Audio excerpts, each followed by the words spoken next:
तमाम मुसलमानों के लिए शोक की तारीख है। और ये डेट जो है सिर्फ मुसलमानों के लिए नहीं बल्कि पूरे इंसानों के लिए शोक की तारीख है।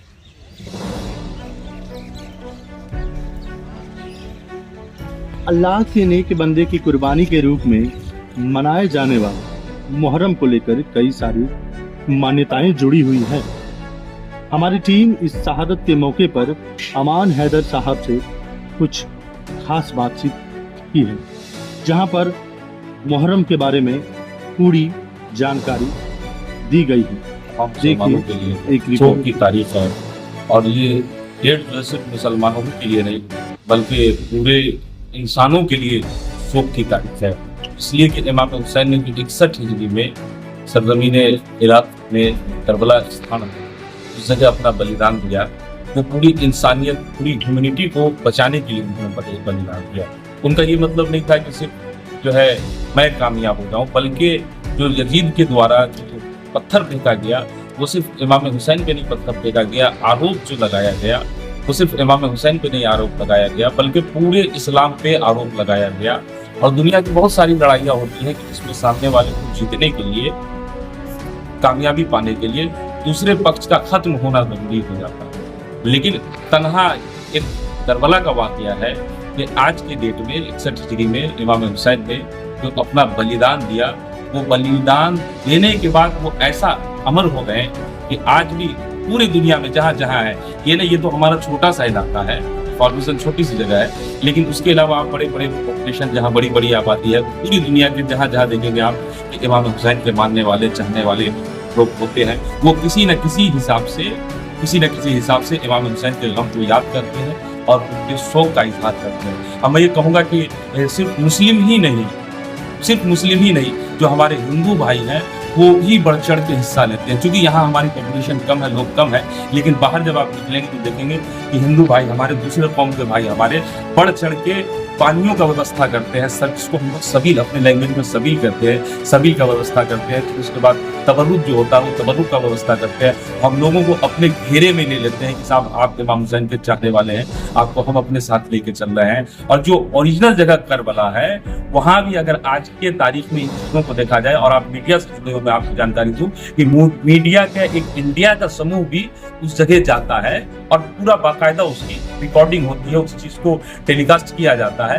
तो इमाम हुसैन का ताल्लुक न सिर्फ इंडिया से है, न सिर्फ पाकिस्तान से है, न दूसरे ममालिक से नहीं, इमाम हुसैन का रिलेशन पूरी इंसानियत से है, चाहे वो किसी मजहब का हो, किसी भी बिरादरी का हो। सर्वप्रथम हम मानव हैं, इंसान हैं, तब कहीं जाके हम दूसरी बिरादरी में आते हैं, दूसरी जात में आते हैं। तो हम अगर मानवता के पाठ को ही नहीं पहचान पा रहे हैं तो धर्म को मानना बहुत मुश्किल की बात हो जाएगी।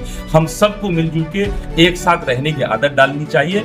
इमाम हुसैन का पैगाम या दूसरे अवतार का जो पैगाम है, सबका मैसेज बस यही है कि मानव इस धरती के ऊपर सुकून से रहे, सुकून से जिंदगी बसर करे। अल्लाह ने जो भेजा है, ईश्वर ने जो भेजा है हमें दुनिया के अंदर, लड़ाई दंगा फसाद के लिए नहीं भेजा है, प्यार और मोहब्बत के लिए भेजा है। और उस प्यार और मोहब्बत का पैगाम की तारीख, सबसे बड़ी तारीख ये है कि इमाम हुसैन के सामने पानी रखा रहा, लेकिन उन्होंने पानी नहीं पिया। और उनके अंदर इतनी ताकत थी, और तारीखों में ये बातें, हिस्ट्री में ये बातें लिखी हुई है कि उनके अंदर इतनी ताकत थी कि वो सिर्फ इन उंगलियों से इशारा कर देते, जिस जमीन से भी वो पानी उबल जाता। इतनी ताकत रखने के बावजूद भी इमाम हुसैन ने पानी का कोई मुतालबा नहीं किया, पानी नहीं किया। यहाँ की क्या मान्यता है, इस पाक जगह की क्या मान्यता है? इस पाक जगह की मान्यता यह है कि मैं तो खुद छोटा सा हूँ, मेरी उम्र ज्यादा नहीं है, और जो हमारे बुजुर्ग बताते हैं कि एक सदियों से इस जगह पे हिंदू मुस्लिम एकता के साथ मुहर्रम के पर्व को मनाया जाता है।